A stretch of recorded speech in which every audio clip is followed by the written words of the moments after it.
ഉൾക്കടലിൽ രൂപം കൊണ്ട പുതിയ ന്യൂനമർദ്ദം അതിവേഗം ശക്തി പ്രാപിച്ച അതിതീവ്ര ചുഴലിക്കാറ്റായി മാറാൻ സാധ്യതയുണ്ടെന്ന് ഇന്ത്യൻ കാലാവസ്ഥാ നിരീക്ഷണ കേന്ദ്രം മുന്നറിയിപ്പ് നൽകി.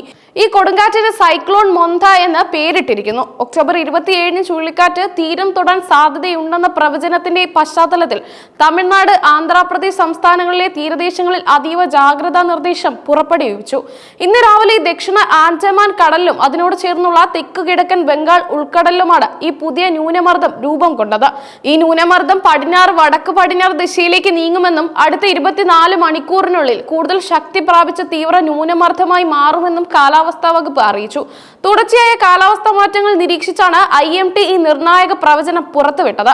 ആദ്യഘട്ടത്തിൽ രൂപം കൊണ്ട ന്യൂനമർദ്ദം തീവ്ര ന്യൂനമർദ്ദമായി മാറിയിരുന്നെങ്കിലും അതിന്റെ ഘടനയിൽ ചില മാറ്റങ്ങൾ സംഭവിച്ചിരുന്നു. എന്നാൽ ഇന്ന് രൂപപ്പെട്ട പുതിയ ന്യൂനമർദ്ദം അതിവേഗം ശക്തി ആർജിക്കുകയാണ്. നിലവിലെ പ്രവചനം അനുസരിച്ച് ഒക്ടോബർ 26 ഈ ന്യൂനമർദ്ദം തീവ്ര ന്യൂനമർദ്ദമായി മാറാൻ സാധ്യതയുണ്ട്. ഇതിന് പിന്നാലെ ഒക്ടോബർ 27ഓടെ ഇതൊരു പൂർണ്ണമായ ചുഴലിക്കാറ്റായി മാറുമെന്നാണ് പ്രതീക്ഷിക്കുന്നത്. ഈ ചുഴലിക്കാറ്റിന് മൊന്ത എന്ന് പേര് നൽകാൻ ശുപാർശ ചെയ്തിരിക്കുന്നത് തായ്ലൻഡ് ആണ്. ചുഴലിക്കാറ്റ് പടിഞ്ഞാറ് വടക്ക് പടിഞ്ഞാറ് ദിശയിലേക്ക് നീങ്ങുന്നതിനാൽ ഇതിന്റെ സഞ്ചാരപാത പ്രധാനമായും തമിഴ്നാട്, ആന്ധ്രാപ്രദേശ് തീരങ്ങളിലേക്കാണ് എത്തുക. ഈ രണ്ട് സംസ്ഥാനങ്ങൾക്കും ഇത് വലിയ ഭീഷണി ഉയർത്തുന്നു. 27 ചുഴലിക്കാറ്റ് തീരം തൊടുന്നതോടെ കനത്ത മഴയും ശക്തമായ കാറ്റും അനുഭവപ്പെടും. പ്രത്യേകിച്ചും തമിഴ്നാട്ടിലെ വടക്കൻ തീരപ്രദേശങ്ങളിൽ അതീവ ജാഗ്രത പ്രഖ്യാപിച്ചിട്ടുണ്ട്. ഒക്ടോബർ 27 ചെന്നൈ, തിരുവള്ളൂർ, റാണിപ്പേട്ട് ജില്ലകളിൽ അതിശക്തമായ മഴയ്ക്ക് സാധ്യതയുണ്ടെന്ന് IMD മുന്നറിയിപ്പ് നൽകി. ഈ ജില്ലകളിൽ 20 സെന്റിമീറ്ററിൽ അധികം മഴ രേഖപ്പെടുത്താൻ സാധ്യതയുമുണ്ട്. മറ്റ് തീരദേശ ജില്ലകളിലും സംസ്ഥാനത്തിന്റെ ഉൾപ്രദേശങ്ങളിലും കനത്ത മഴ ലഭിക്കും. തമിഴ്നാട്ടിൽ വടക്ക് കിഴക്കൻ കാലവർഷം ശക്തമായി കൊണ്ടിരിക്കുന്ന സമയത്താണ് ഈ ചുഴലിക്കാറ്റ് എത്തുന്നത് എന്നത് ആശങ്ക വർദ്ധിപ്പിക്കുന്നു. നിലവിൽ തന്നെ സംസ്ഥാനത്തെ വിവിധ ജില്ലകളിൽ കനത്ത മഴ പെയ്യുന്നുണ്ട്. ഇത് തടാകങ്ങളിലേക്കും അണക്കെട്ടുകളിലേക്കുമുള്ള നീരൊഴുക്ക് വർദ്ധിപ്പിക്കാൻ കാരണമായിട്ടുമുണ്ട്. ഞായറാഴ്ച മുതൽ തമിഴ്നാടിന്റെ വടക്കൻ ജില്ലകളിൽ മഴയുടെ ശക്തി കൂടാൻ സാധ്യതയുണ്ട്. ചുഴലിക്കാറ്റ് തീരം തൊടുന്നതോടെ വെള്ളപ്പൊക്ക സാധ്യതയും ഉയരും. നഗരപ്രദേശങ്ങളിലെ വെള്ളക്കെട്ട് രൂക്ഷമാകാനും ഗതാഗത തടസ്സങ്ങൾ ഉണ്ടാകാനും സാധ്യതയുണ്ട്. തമിഴ്നാട് സർക്കാരും ആന്ധ്രാപ്രദേശ് സർക്കാരും അടിയന്തര സാഹചര്യം നേരിടാനുള്ള തയ്യാറെടുപ്പുകൾ ആരംഭിച്ചു കഴിഞ്ഞു. ദുരന്ത നിവാരണ സേന, തീരദേശ രക്ഷാസേന, സംസ്ഥാന പോലീസ്, ഫയർഫോഴ്സ് തുടങ്ങിയ വിഭാഗങ്ങൾക്ക് അതീവ ജാഗ്രതാ നിർദ്ദേശം നൽകിയിട്ടുണ്ട്.